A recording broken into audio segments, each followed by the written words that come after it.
Hello dears, ഇന്ന് നമുക്കൊരു കുഞ്ഞു വ്ളോഗാണ് കേട്ടോ. അപ്പോൾ അത് വേറൊന്നുമല്ല, നമ്മൾ പത്മനാഭപുരം പാലസിൽ പോയപ്പോൾ ഞാൻ വിചാരിച്ചു ഒരു കുട്ടി വ്ളോഗ് എടുക്കാമെന്ന്. അപ്പോൾ നമ്മളിതേ മാർത്താണ്ഡ എത്തിയപ്പോൾ ഫുഡ് കഴിക്കാൻ ഇറങ്ങി കേട്ടോ. നല്ലൊരു റെസ്റ്റോറൻ്റ് ആയിരുന്നേ.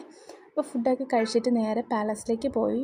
അപ്പോൾ പാലസിൽ പോകുന്നവർ 12:30 പാലസ് ക്ലോസ് ചെയ്യും ലഞ്ച് ബ്രേക്കിന്. അത് കഴിഞ്ഞ് 2 o'clock പിന്നെ ടിക്കറ്റ് തരുന്നത് കേട്ടോ. അപ്പോൾ ഇതാണ് പാലസിൻ്റെ ഫ്രണ്ട്. അതുപോലെ സൂപ്പർ വ്യൂ ആയിരുന്നു കേട്ടോ. അതിൻ്റെ ബാക്കിൽ വരുന്ന ആ മലനിരകളിൽ ശരിക്കും ആ ഒരു ക്ലൈമറ്റ് നമ്മൾ ഞാൻ പോയിട്ടുള്ളതിൽ വെച്ച് എനിക്ക് തോന്നുന്നു ഞാൻ ഇങ്ങനെ ഒരു വ്യൂ ആദ്യമായിട്ടാണ് കാണുന്നത്. ആ ഒരു മലനിരകളിൽ മഞ്ഞുകൊണ്ട് മൂടി കിടക്കുന്നത് ഒരു പുക പോലെ ആയിരുന്നു കേട്ടോ. നല്ലൊരു വ്യൂ ആയിരുന്നേ. അപ്പോൾ നമ്മുടെ ഫുഡ് വെയർസ് എല്ലാം നമ്മളിവിടെ വെക്കണം. അതിന് ശേഷമാണ് ടിക്കറ്റ് എടുക്കാൻ പോകുന്നത്. അപ്പോൾ ടിക്കറ്റ് എടുക്കാൻ പോകുന്നതിൽ നമുക്ക് ഇന്ത്യൻസിന് വരുന്ന ചാർജ് എത്രയാണെന്ന് വെച്ചാൽ അഡൾട്ട്സിന് 50 രൂപയാണ്, ചിൽഡ്രൻസിന് വരുന്നത് 10 രൂപയാണ് കേട്ടോ.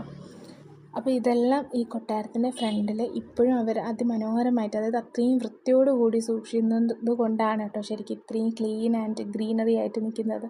അപ്പോൾ ഇതാണ് ടിക്കറ്റിൻ്റെ റേറ്റ് വരുന്നത്.